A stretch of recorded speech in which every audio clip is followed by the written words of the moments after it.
L'economia friulana ha bisogno di un rilancio, in particolare quella della montagna, che come lei ha sottolineato è considerata molto spesso la Cenerentola della regione. Che cosa sta facendo nel concreto la regione per dare quindi questo segnale, questa scossa? Beh, il Friuli Venezia Giulia è fatto per il 40% di territorio montano. Il problema, e me ne sono resa conto quando abbiamo fatto il primo bilancio regionale, è che ci occupiamo di montagna sempre all'ultimo secondo utile, cioè dopo che abbiamo fatto tutto il resto aggiungiamo quello che manca per la montagna.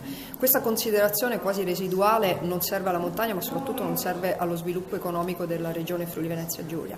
Quindi abbiamo cambiato il paradigma. Si parla di montagna in tutti i settori che vengono trattati: sanità piuttosto che trasporto pubblico locale, piuttosto che mobilità, piuttosto che fondi europei, una linea di finanziamento ad hoc per la montagna, che è una montagna anche molto diversa. La Carnia è diversa dalla Pedemontana pordenonese, le valli del Torre del Natisone sono diverse dal Carso, ma ciò nonostante molti dei servizi che questi territori richiedono sono servizi che la Regione può garantire. Sono le scelte che abbiamo fatto ad esempio sulla sanità col piano dell'emergenza e dell'urgenza, che ha aumentato il numero delle ambulanze e quindi l'intervento avviene in minor tempo possibile, e questo risponde anche a dei parametri nazionali ed internazionali. Lo abbiamo fatto nel trasporto pubblico locale, considerando le tratte extraurbane, in particolare di montagna, dentro il sistema.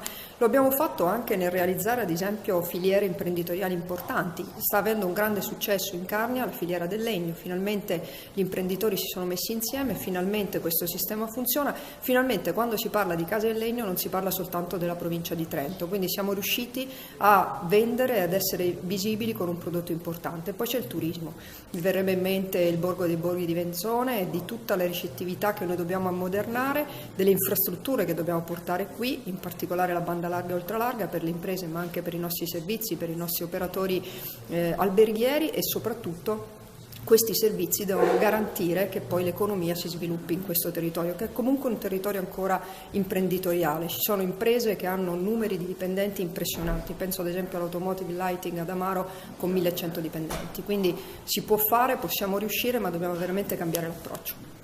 Nella sua relazione ha segnalato delle sfide importanti e degli appuntamenti ugualmente importanti come Tolmezzo, Città Alpina, Venzone, Borgo Più Bello. Questo può essere veramente quindi l'occasione, l'anno giusto per la montagna friulana? Sì, ieri sera abbiamo inaugurato proprio l'affidamento, il passaggio di testimone da Tolmino a Tolmezzo. Tolmezzo è diventata, ed è la prima volta nella regione Friuli Venezia Giulia in 20 anni, che una città come quella di Tolmezzo diventa città alpina. Questa è una grandissima opportunità, una grande occasione, non è soltanto una spilletta da mettersi sulla giacca, è la possibilità di sviluppare progetti che non durano un anno ma che restano sul territorio.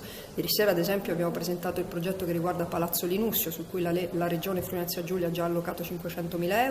Abbiamo ricordato la possibilità di rivedere, mettere insieme e lavorare per migliorare i sentieri, tutta la sentieristica che da e per Tolmezzo parte su questo territorio così importante. Poi abbiamo pensato al turismo, un turismo che vogliamo di qualità, sostenibile, che rispetti il territorio ma che valorizzi questo territorio ancora integro. Il Presidente della Pozza ha posto l'accento sulla fuga dei giovani e il rischio demografico. Tutte queste iniziative serviranno secondo lei a contrastare il declino del territorio? Lo spopolamento e la questione demografica è un problema per l'intera regione Friuli Venezia Giulia. Siamo tra le regioni più anziane d'Italia, alcune città, penso a Trieste, hanno un primato oggettivamente importante. Questo richiede a noi di rivedere il sistema. La sanità è il primo tra tutti, i servizi sono evidentemente i più importanti.